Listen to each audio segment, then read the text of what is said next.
Well, hello. I'm Miss Havens, and I'm going to share a story with you today. And this is called The Unstoppable Garrett Morgan. Now, Garrett Morgan was a real man. This is a true story about somebody that really lived. And we call that a biography when there's a story about somebody that was alive and we write the story about their life. And so I'm going to show you a picture of what he looked like.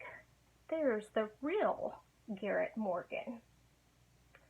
So, are you curious to know who Garrett Morgan was? Well, let's get started.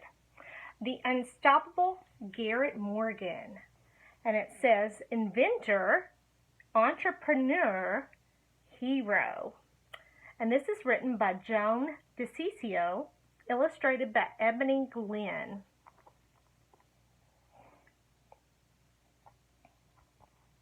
He must have done something pretty important because they wrote a book about him. The Unstoppable Garrett Morgan. Clang, clang, clang. Young Garrett Morgan awoke to the sound of a ringing brass bell. He ran to the window and saw plumes of black smoke rising from the neighboring farm. He woke his younger brother Frank, grabbed the water buckets, and raced to help. These types of fires were common for sharecroppers like Garrett's parents. Their shacks were made of wood and tar paper that burned smoky hot and fast. If people were trapped inside, rescuers had nothing to protect themselves from poisonous smoke. By the time Garrett and Frank arrived, only a burned out shell of the house remained. As they walked back home, the gears in Garrett's clever mind turned, trying to think of a way to help. Here you can see they're having trouble breathing because of all the smoke. The son of freed slaves, Garrett was born in Claysville, Kentucky. In 1877, the seventh of 11 children, as sharecroppers, the Morgans worked on land owned by a different family in exchange for a share of the crop at harvest time. After the cost of their housing, farm tools, and seed was subtracted from their share, they often found themselves in debt. Innovation became a way of life for Garrett. If his family needed something they didn't have, he figured out a way to make it himself. Innovation's a big word for you're a thinker and you can create things and think up things. And that's what Garrett was like. He was an innovator. By the age of 14, curious and creative Garrett was restless for a better life. Segregation was strictly enforced in the South, leaving few prospects for African Americans.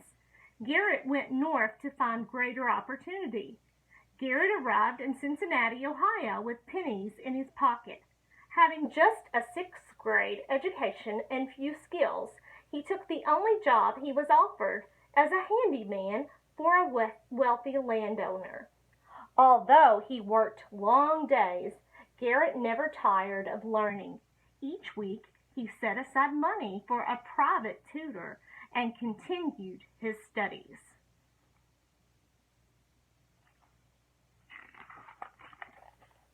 Four years later, Garrett moved further north, hoping to find a better job. Cleveland was becoming a major manufacturing center for the clothing industry. Throughout the garment district, workers used machines to make things that had once been crafted by hand. It was here, with modern machinery whizzing and whirling, ticking and clicking, that Garrett's creative nature soared. While working as a janitor for a clothing manufacturer, Garrett noticed that the drive belts on the sewing machines became slack after a while and often broke. Broken machines frustrated the workers, whose pay depended upon the number of garments they produced. As he'd learned to do on the farm, Garrett solved the problem through his own innovation. He invented a simple but effective belt tightener that adjusted the slack and helped the machine run longer, smoother, and faster. Garrett's boss was so impressed by his creativity that he promoted Garrett to work as a repairman.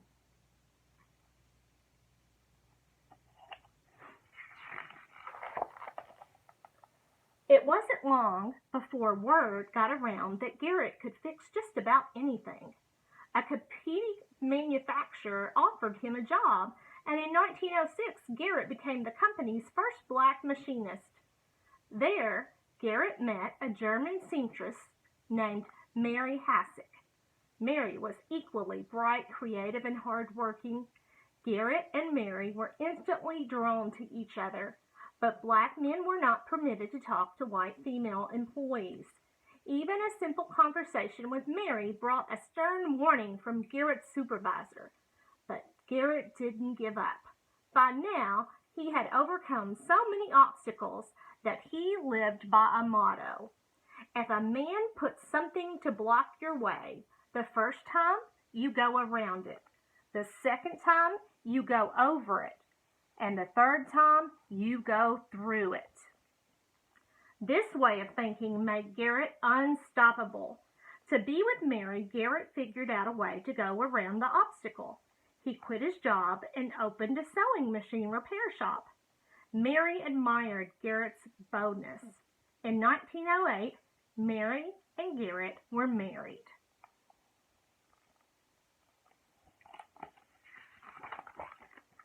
With Mary's skill as an expert seamstress, Garrett expanded the business and began manufacturing affordable clothing for Cleveland's growing black middle class.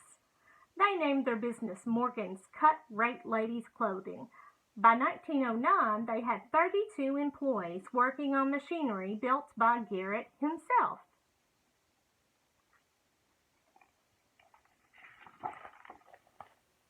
Ding, ding, ding! A fire engine's bell rang out as a team of horses whizzed by. Their manes whipped in the wind like the flames racing through the building at the end of the block.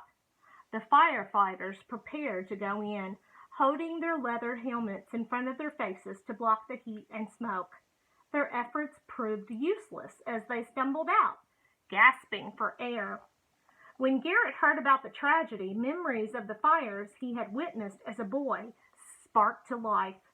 Though many years had passed, he realized that even big city firefighters lacked the equipment they needed to save victims. With the gears of his creative mind already turning, Garrett headed to his workshop, determined to find a way to help firefighters breathe in smoke-filled spaces. Garrett knew that smoke and deadly fumes rose with the heat of a fire, leaving a layer of fresh air near the ground. He needed to create a device that could capture this fresh air and lift it up for firefighters to breathe. He fashioned a heat-resistant canvas helmet with two long tubes attached, one for inhaling, lined with a wet sponge to cool and filter the air, and one for exhaling with a valve to keep the stale air from getting back in. The tubes joined halfway down the wearer's back to become one tube dangling close to the ground in a layer of breathable air. Garrett spent 3 years crafting and refining his invention. His brother Frank helped him test the different helmets. After countless long nights falling asleep at his workbench, Garrett finally succeeded. He called his new invention the safety hood.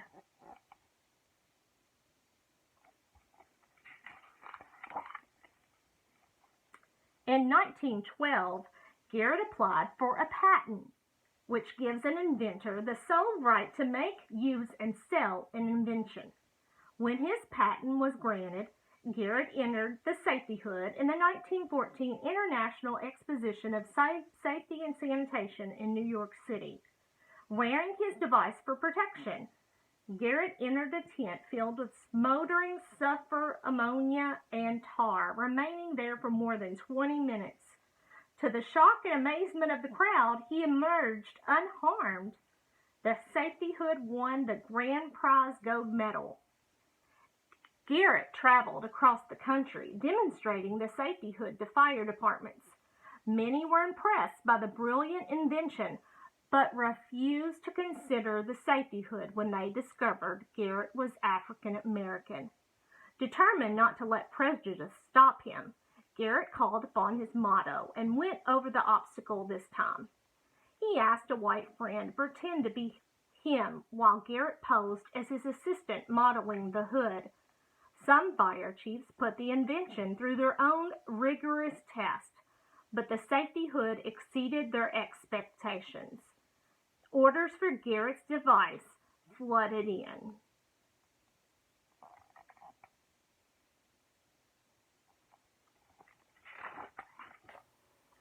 On July 25, 1916, Garrett Morgan and his safety hood would face the greatest test of all.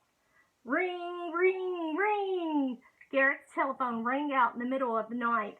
An explosion had ripped through a tunnel at the Cleveland Waterworks, trapping workers in smoke and deadly fumes hundreds of feet below Lake Erie. One of the rescuers had seen Garrett's demonstration. Only the safety hood could save the men underground. With no time to waste, Garrett called Frank and raced to help. When Garrett arrived at the waterworks, he handed out protective hoods to the firefighters, police, and other volunteers, but the men refused to join him. 2 other rescue parties went down and have failed to return, Mayor Davis said. Garrett knew time was running out. I'll take a chance, he said. Frank stepped forward. I'll go with you. A man named Tom Clancy spoke up. My father is in there. I will go. Another man volunteered as well. True to his motto, Garrett Morgan went straight through the obstacle.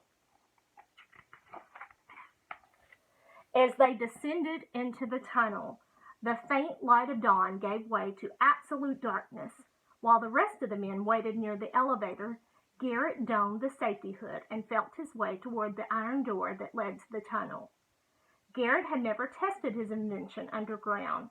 He didn't know if the safety hood could withstand the compressed air pressure within the tunnel. He didn't know if it would keep him alive.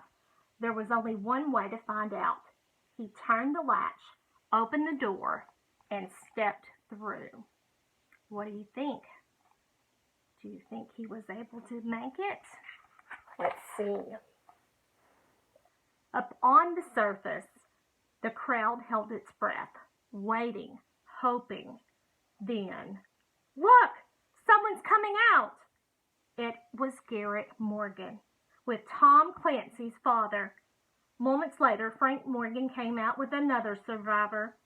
The crowd whooped and cheered. When Garrett and Frank prepared to go back in the tunnel, the crowd of volunteers grabbed safety hoods to join them. Wow, Garrett must have been brave. The next day, the story of the rescued men was front-page news, but Garrett and his brother were not given credit for their bravery. Only the white volunteers were named and later awarded the Carnegie Medal for heroism.